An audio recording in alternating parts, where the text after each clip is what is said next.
Salut à tous, c'est Sylvain du podcast Au fait c'est quoi? L'homme à la voix un peu cassée et rauque ce matin. Vous connaissez notre podcast, on parle de tout et on essaye de suivre un petit peu les actualités. Nous vous avions déjà parlé l'année dernière du tennis au moment de Roland-Garros.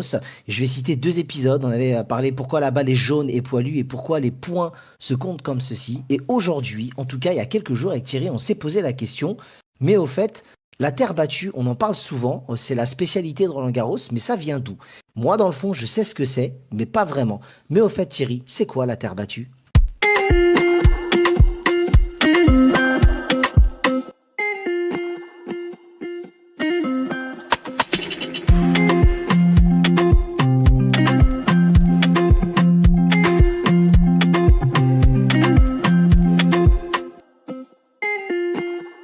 Salut Sylvain, salut tout le monde. Alors avant de parler en détail de la terre battue, je propose d'abord juste de faire un petit résumé sur les différentes surfaces qu'il y a dans le cadre du tennis, puisque vous le savez certainement, et Sylvain, toi, je suis sûr que tu le sais.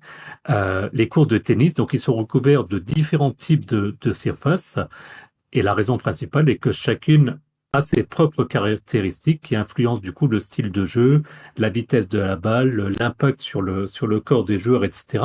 Ouais. Si je te parle de revêtement du coup pour le tennis, tu penses à quoi? C'est-à-dire, parce que moi, revêtement, je sais, par exemple, qui aime beaucoup le tennis, je sais que les caractéristiques d'un Rafael Nadal étaient particulièrement mises en avant à Roland-Garros. J'avais Mhm. l'herbe avec Roger Federer et les surfaces, on va dire, en dur pour Novak Djokovic, par exemple. Donc il y avait vraiment, comme tu l'expliquais, en fonction des joueurs, des surfaces où il serait le plus fort. Voilà, bah tu viens de citer les trois principales.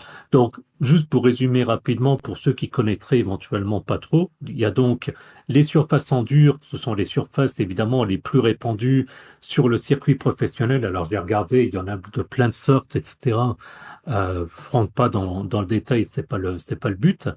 Il y a ensuite, comme tu disais, les surfaces gazon. Donc c'est du coup, comme tout le monde peut l'imaginer, de l'herbe naturelle qui est coupée très courte sur un sol compacté. Et donc, c'est pour info la surface la plus rapide. La- du coup, elle rebondit très bas et de manière imprévisible, ce qui favorise les services puissants et le jeu rapide.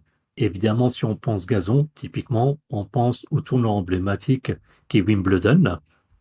Et puis donc, la terre battue, donc on rentrera dans le détail, mais en deux mots, c'est généralement composé d'une couche de briques pilées, pardon, et de schistes rouges qui sont posés sur une couche de calcaire et de gravier. Donc c'est la Ok. surface la plus lente, donc à l'inverse complète du gazon.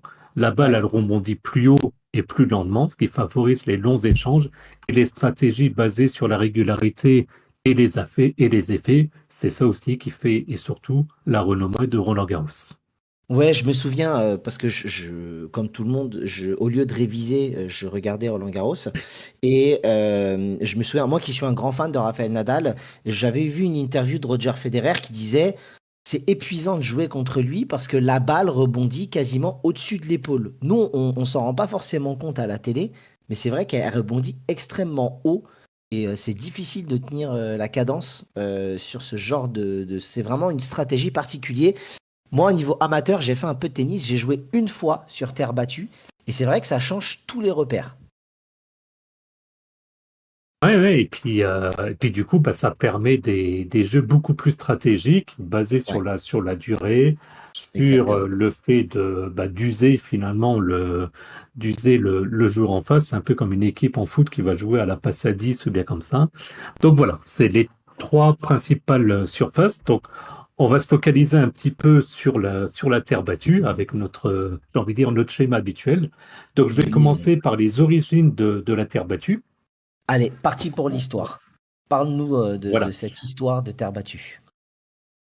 Donc en fait, l'histoire de la Terre battue, elle est intrinsèquement liée à l'évolution du tennis et aux défis posés par les différentes conditions climatiques. En fait, à l'origine, le tennis se jouait principalement sur gazon, notamment en Angleterre, évidemment, berceau du sport moderne, et j'ai envie de dire berceau du gazon aussi, Mhm. forcément. Ouais, Euh, Cependant, comme on peut l'imaginer, cette surface, elle présentait des inconvénients majeurs, surtout sur des climats plus chauds et secs.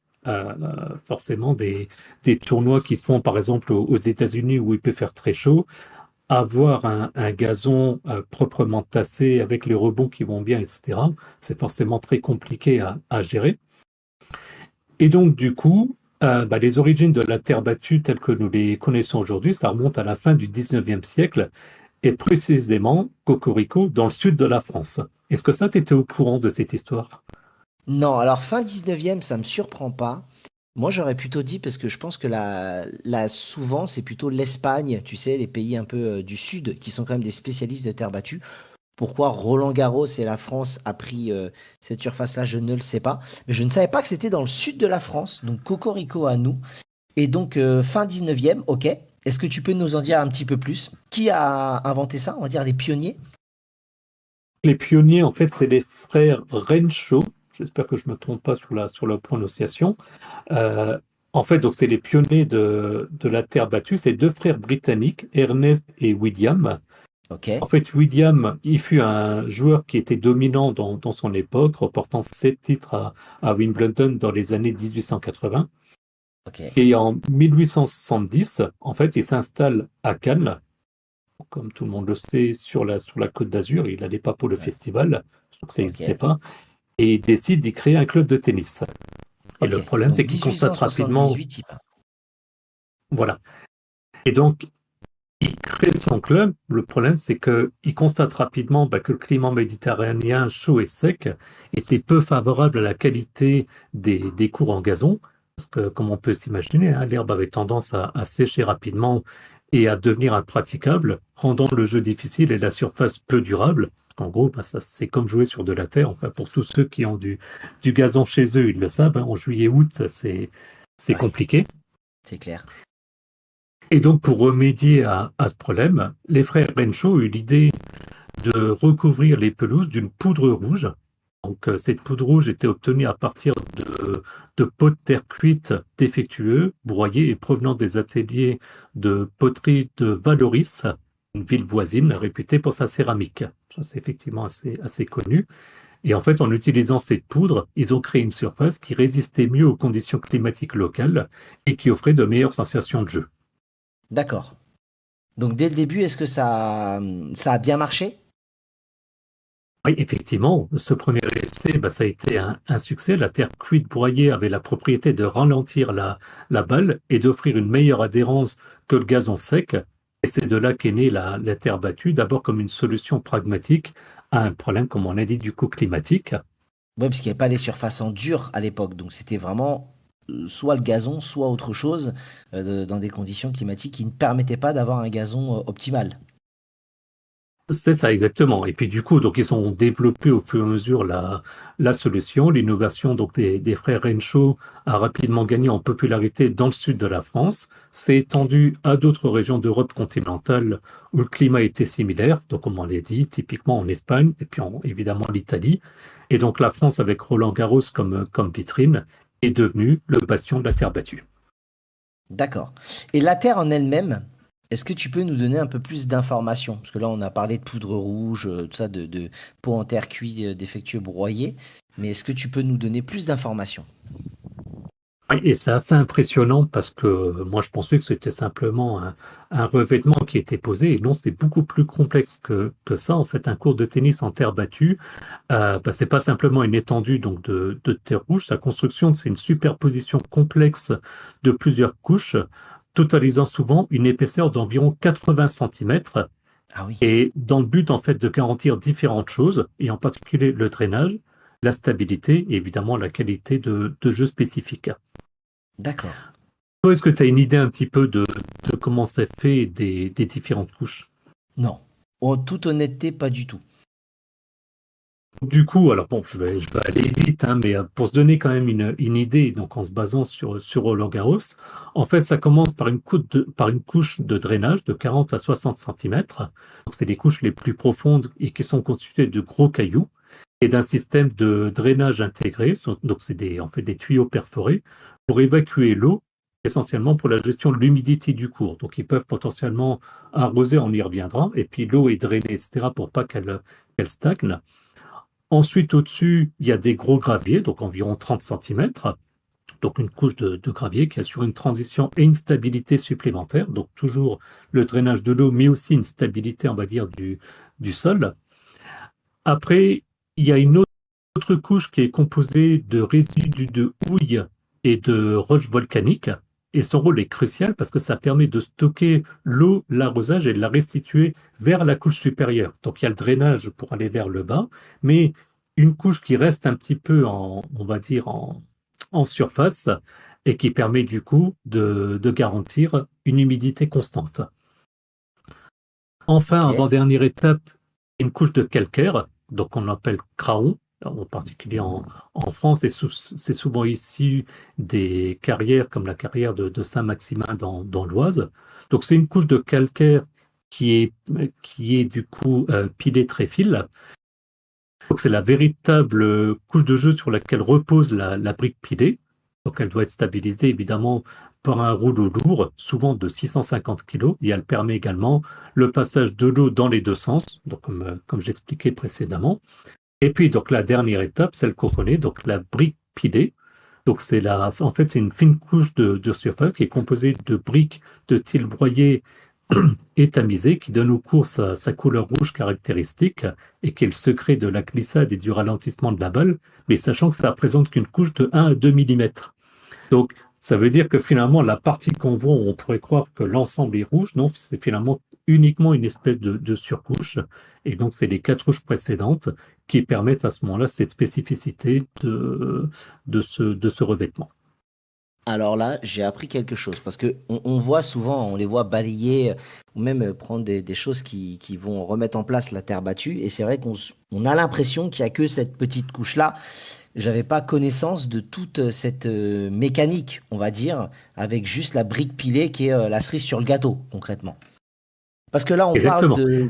de ça, on parle justement de l'entretien, parce que pour le coup, nous, on voit qu'ils ont toujours, dès qu'il pleut, on arrête le match, qu'il pleut fort, il y a toujours besoin de balayer. L'entretien, il est exigeant, je présume.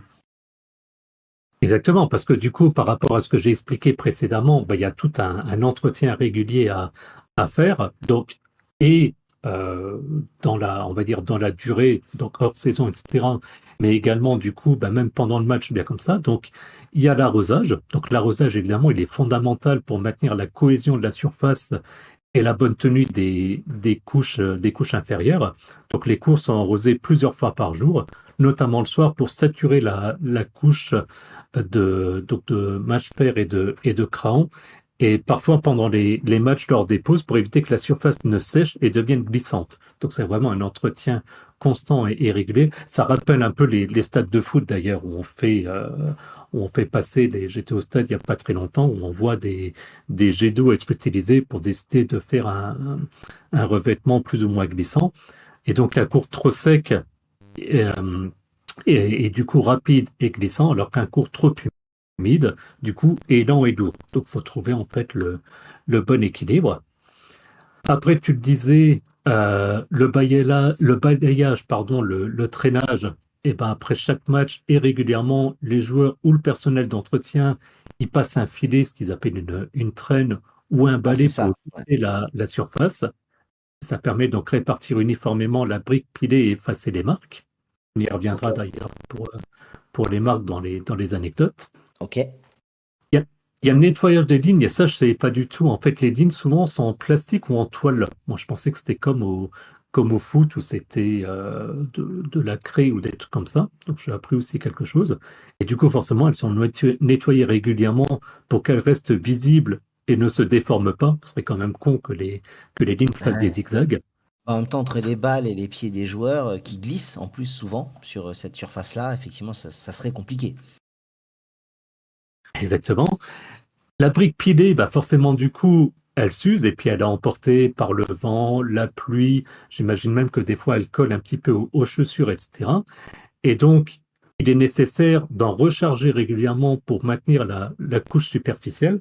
Parce que pareil, comme ça laisse des traces, bah donc ça fait entre guillemets comme des espèces de petits trous, hein. On a parlé enfin, on a parlé pour ceux qui suivent le tennis et l'hommage qu'il y a eu justement à Nadal où il a laissé sa trace justement Trace. à Roland Garros. Euh, du coup, également, bah, comme on l'a dit, il y a toutes ces couches, donc il faut les compacter, et donc ils utilisent des rouleaux. Donc il y a un passage d'un rouleau qui permet de raffermir la surface, d'assainir du coup sa planéité et de réguler la vitesse du rebond, parce qu'évidemment, il est hors de question que la vitesse du rebond varie suivant les endroits. Donc il y a tout cet équilibre à traiter. Et puis, comme je disais, bah forcément, il y a aussi l'entretien annuel, l'hivernage, etc. Donc, les cours en terre battue naturelle, ils sont sensibles au gel. Donc, Ah avant ouais. l'hiver, ils sont préparés, enlèvement des lignes, protection de la surface, etc. Il y a une remise en état complète qui est effectuée au printemps, incluant parfois le décompactage, le nivellement des couches et un rechargement important. Certains cours du tournoi majeur sont même entièrement refaits tous les 10 à 15 ans, parce que forcément, on ne peut pas retoucher sans arrêt. Donc, ils sont obligés de les refaire intégralement. Est-ce que toi, tu avais en tête finalement toute cette complexité de la terre battue? Alors, je te dirais l'arrosage, oui, le balayage, traînage, oui. Le nettoyage des lignes, j'avais jamais vraiment pensé, mais je me doutais que c'était pas un peu comme le foot, tu vois. Donc ça, oui. Le rechargement, oui. Après, tout ce qui est compactage et comment ça se gère l'hiver ou au printemps, non, je t'avoue que j'avais pas. Ça me surprend pas quand je le vois, parce que maintenant que j'ai eu la première partie avec toutes les couches de la terre battue, on va dire que la deuxième partie me surprend moins que prévu, mais j'avais pas d'idée effectivement du fonctionnement. C'est bien comme ça, on rentre exactement dans le principe d'au fait, c'est quoi? Exactement, et ça permet. Et là, je découvre un peu en direct. J'avais lu, comme d'habitude, le conducteur un peu en diagonale, parce que j'aime toujours aussi cette découverte-là. Et c'était très instructif. Est-ce que tu as d'autres informations, Thierry, à nous communiquer sur la Terre battue?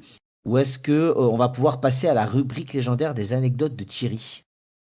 Eh ben, on va pouvoir passer aux anecdotes parce que forcément, on arrive toujours à en trouver quelques-unes quand on parle de sujets tels que la terre battue. Euh, je vais commencer par une première qui est qu'il existe aussi des terres battues vertes. Donc, c'est principalement utilisé en Amérique du Nord et c'est fabriqué à partir de roches vertes broyées et même des terres battues bleues pour certains événements promotionnels. D'accord. Donc, comme quoi, quand on dit terre battue, c'est pas forcément rouge. En parlant terre battue bleue, et moi je suis pas suffisamment, mais toi qui suis beaucoup le tennis, est-ce que ça te parle de la fameuse terre battue bleue de Madrid en 2012? Oui, je me souviens qu'il y avait une terre battue bleue, que ça n'avait pas été apprécié et que ils l'avaient changé l'année suivante. Ça, je me souviens effectivement un peu de on va dire, cette polémique, on va dire. Donc c'est ça, en fait, le directeur du tournoi, il souhaitait rendre la balle plus visible à la télévision et pensait que le bleu serait en fait plus esthétique. Et cependant, bah, cette surface, elle s'est avérée extrêmement glissante, provoquant la colère de nombreux joueurs de premier plan, dont bah, Rafael Nadal et Novak Djokovic, donc qui menacèrent tout simplement de ne plus participer au tournoi si la surface n'était pas changée. On peut imaginer que du coup, forcément, la terre battue bleue, elle a été abandonnée dès l'année suivante et le tournoi de Madrid est revenu à la terre battue rouge traditionnelle. Bah, de toute façon, quand Nadal sur terre battue menace de ne pas venir, ça a quand même pas mal de points, Généralement, ça fait réfléchir. Et puis, dernière anecdote, j'en avais parlé un petit peu dans l'épisode, mais du coup, par rapport à tout ce qu'on a expliqué, on peut facilement imaginer, et on a tous en tête des images de marques de balles, parce qu'un avantage unique de la terre battue, bah, c'est que l'impact de la balle laisse une marque visible sur la surface, et donc ça permet de juger avec précision si une balle est faute ou bonne, donc si elle est en dehors ou à l'intérieur Ouais. du terrain pour ceux qui suivent pas le tennis, réduisant ainsi donc les litiges entre joueurs et améliorant la précision de l'arbitrage. On a tous en scène des joueurs, et tu sauras certainement me citer des cas concrets, qui vont voir l'arbitre et je vois des images où ils montrent, ils leur disent certainement, mais non, mais regardez, elle est faute, descendez de votre chaise, allez voir vous-même, chose par définition qu'on ne peut pas faire sur le béton ou sur le gazon. Oui, on le voit, hein, de toute façon, c'est vraiment particulier. Souvent, les joueurs entourent la trace. Certains même vont l'effacer avant que avant que l'arbitre arrive, même s'il y a un système aussi de caméra, hein, qui se développe et qui permet d'avoir des challenges, hein, pour pouvoir le demander. Mais c'est vrai que c'est très spécifique. Moi, c'est un tournoi que j'adore parce que ça arrive au mois de mai, il commence à faire beau et j'adore regarder ça. J'ai toujours aimé les joueurs. De Juan Carlos Ferrero à Gustavo Kuerten en passant par Nadal. J'ai toujours aimé regarder les matchs sur cette surface. Et moi, je finirai par l'anecdote, Thierry, de Ah, dire que on parlait justement de Rafael Nadal et de la plaque qui a été mise à Roland Garros parce que Rafa vient de prendre sa retraite et Rafael Nadal quand même. Pourquoi il a une plaque? Parce qu'il a gagné 14 fois Roland Garros, qui est un record absolu dans tous les grands chelems confondus, qui va être dans l'histoire très compliqué à détrôner, sachant qu'il avait gagné son premier Roland Garros senior quand il y avait participé. Il avait gagné les premières années d'affilée. Donc, effectivement, le spécialiste est le roi de la terre battue. Je pense qu'il y a peu de chances que ça change. Reste et restera Rafael Nadal. et s'il nous écoute, qui nous fascine, on sera ravis d'interviewer. Ah bah alors là, oui, là, j'apprends l'espagnol juste pour lui, hein, ça c'est clair. En tout Il cas, me semble merci qu'il parle bien Thierry. français en plus. Il parle un petit peu français, ouais, il est un peu Voilà. parisien, voilà. Voilà. D'ailleurs, Paris, à cause de qui ou grâce à qui j'ai perdu aujourd'hui un peu ma voix. Donc voilà, on enregistre le lendemain de la finale de la Ligue des Champions. Donc c'est pour ça que j'ai cette voix peut-être un peu plus virile que d'habitude. En tout cas, merci Thierry pour toutes tes recherches. C'était très intéressant, très passionnant et vraiment dans le but de notre podcast. Retrouvez-nous après le générique comme d'hab pour différentes infos complémentaires.